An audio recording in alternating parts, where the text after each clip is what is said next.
Hi, Santi. Good to see you again. Hi, Roberto. Very nice to see you again. So, what are you talking about at this Mobile World Congress? What's new? So this year we have quite a few new things to present in Mobile World Congress. But when it comes to traffic management, let me perhaps focus on what I would call our three top highlights. So we are introducing AI into our traffic classification engine. So this is essentially to augment the heuristics-based capabilities that we are using today in our DPI with AI technology to be able to classify traffic without even having to inspect any header or any payload. Then probably the second thing that I would like to highlight here is the fact that we are launching our new traffic intelligence platform, which goes quite beyond the traditional analytics and network and traffic and QoE systems to analyze data in the network, because it introduces the possibility to look into the behavior of the customers, right? And we are using this today, and we are showcasing this in Mobile World Congress to address two problems that we see quite often these days across mobile networks. On one hand, we have now the possibility to detect and prevent fraud in data networks. And on another, and this is very, very interesting and a hot topic today, we're also using our traffic analysis and traffic intelligence technology to detect drone activity. So this is quite a hot topic for us these days. And last but not least, we try to be very, very aware of what's happening with the volatility of the hardware costs, but we are taking it from our side to improve significantly the performance and scalability of our solutions. So today, in Mobile Congress, we're announcing that our new software releases can deliver the same performance, consuming 60% lesser amount of hardware resources. Okay, that's really interesting. Yeah, this is... So, how does traffic management, how does it help your customers as you're adding more AI tools into that? How does it help them? So that's a very good question because, well, everybody talks about AI. We're the first talking about AI, of course. But we really need to nail it down to what is really driving any upside for the business. And when it comes to traffic management, I would say that on the classification front, it is becoming essential because the classification is the foundation to enable monetization, revenue assurance, and service assurance use cases.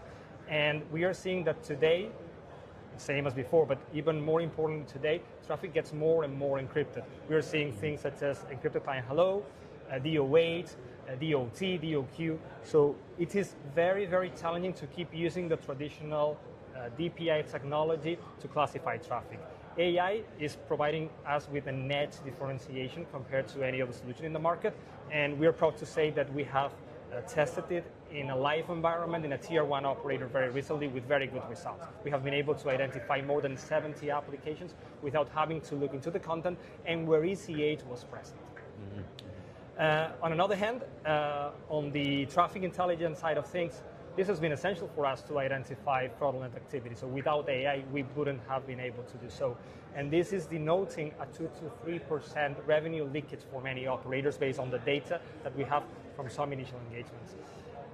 And well, last but not least, and this is not something really new, but that we have been using for several years now, we are using AI, and operators are benefiting from AI when they use Enea solutions when it comes to detecting congestion in radio networks.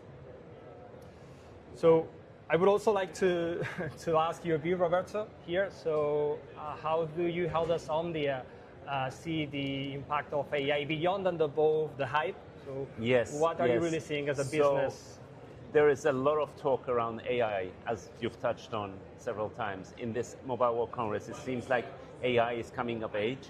And we're seeing a lot from the different vendors, the different RAN and core vendors. So my research area is on the core network side, the packet core.